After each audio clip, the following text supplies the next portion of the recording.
First of all, I would like to thank the people that set up this gathering, John Lenchowski, of course, Jim, Michelle, Mario, who did so much work to get this group together.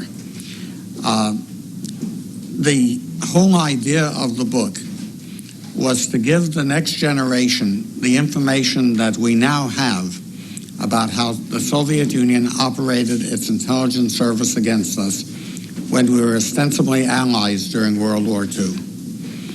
And it was an incredible thing. The Soviets had something that no other government at any time in history ever had, and that is a cadre of people in the other country who were loyal to the Soviet Union, and because they were loyal, they were prepared to spy against their own country. That's an amazing concept.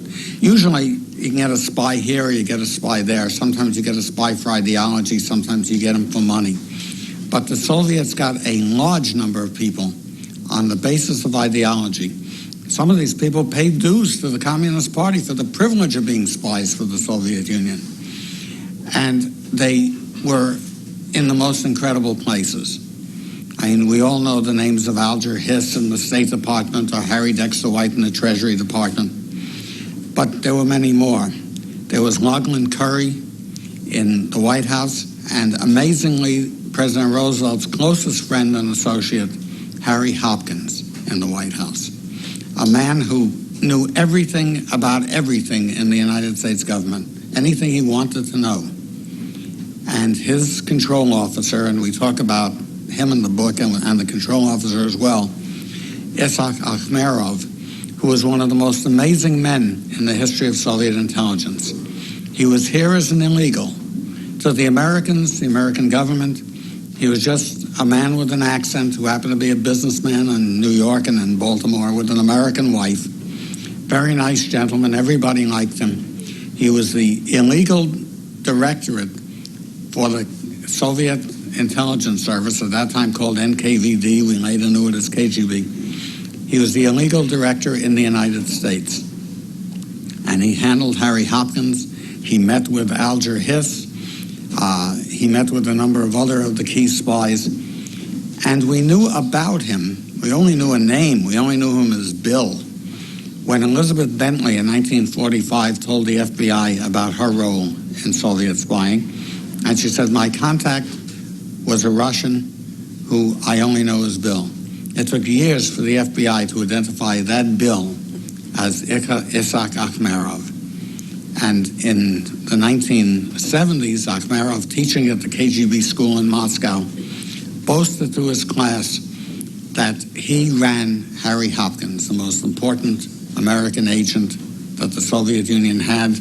And sitting in that class was Oleg Gordievsky, who defected to the British and spent 10 years in KGB on behalf of the British intelligence service, reporting what the KGB was into. And Gordievsky is an incredibly courageous man who was able to report to the West about what was happening.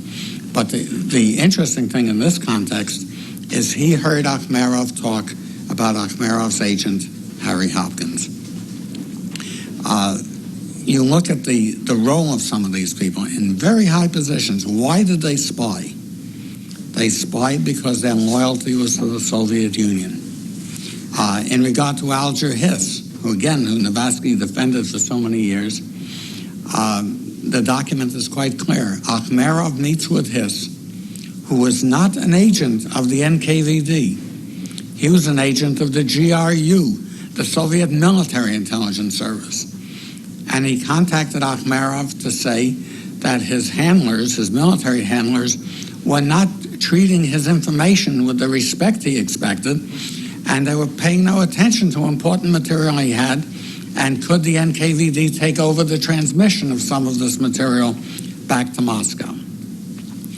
And he boasts to Akhmerov that when he was in Moscow after the Yalta conference, he was in the American delegation at Yalta and an advisor to President Roosevelt. He then flew with the Secretary of State to Moscow, and obviously not in the presence of any other American, the Soviet government gave him a medal for his work against the United States.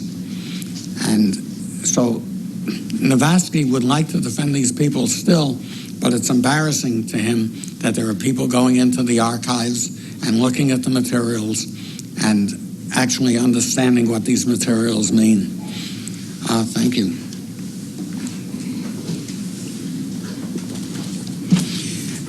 The other aspect that I think we should discuss a little bit tonight is the fact that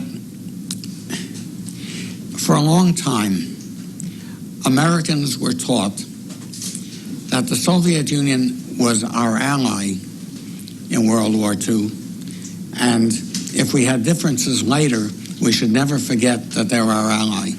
What the Venona documents teach us is that we were co-belligerents, but we were not allies. They were spying in the United States not only against our government, but against ordinary Americans who were doing things that the Soviets were concerned about. And let me talk about one aspect of that. The Soviet intelligence service sent their agents into Jewish organizations because those groups were trying to help the Jews in the Nazi-occupied areas of Europe, were trying to get opportunities to smuggle them out. We all know about Wallenberg, who used money that was sent by the War Refugee Board to pay off Nazi officials so that he could smuggle Jews out of their grasp. That's what the Russians wanted to know about. They wanted to know who was helping the United States and who was helping American Jewish organizations provide support for the people who were the victims of Nazism. Why did they care about this? Because the Soviet Union intended to and succeeded in taking control of Central and Eastern Europe.